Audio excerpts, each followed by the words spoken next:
কাল 12 ফেব্রুয়ারি 2026 বাংলাদেশের জাতীয় সংসদ নির্বাচন ও গণভোট 2026।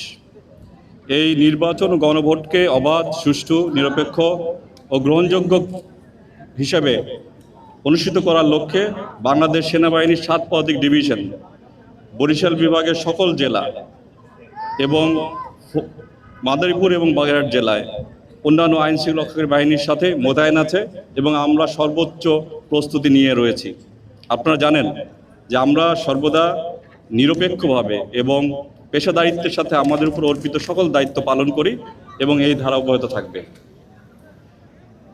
ভোটারগণের নিরাপত্তা নিশ্চিত এবং ভোটের জন্য সুন্দর, সুস্থ একটা শান্তিপূর্ণ পরিবেশ বজায় রাখা এখন আমাদের মূল লক্ষ্য। এই কাজে বাধাদানকারী সে যেই হোক না কেন, আমরা কঠোর হস্তে তাকে দমন করব। এই ব্যাপারে আমরা অনড় এবং দৃঢ়। আপনারা আজকে একটি মহড়া দেখেছেন। যে কোনো জরুরি পরিস্থিতিতে প্রয়োজনে হেলিকপ্টারের মাধ্যমে রিজার্ভ ফোর্স এনে পরিস্থিতি নিয়ন্ত্রণে আনার যে মহড়া, সেটা আমাদের প্রস্তুতির একটি ছোট অংশ।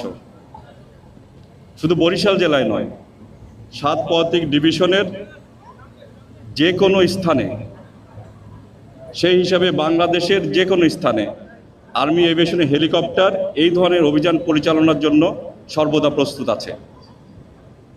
আপনাদের মাধ্যমে আমরা জনগণকে আহ্বান করছি, আপনারা নির্বিঘ্নে, নিশ্চিতে, নির্ভয়ে ভোট কেন্দ্রে আসুন, আপনাদের মূল্যবান ভোট প্রদান করুন এবং বাংলাদেশের ভবিষ্যৎ গণতান্ত্রিক অগ্রযাত্রাকে সামনে এগিয়ে নিন। ধন্যবাদ।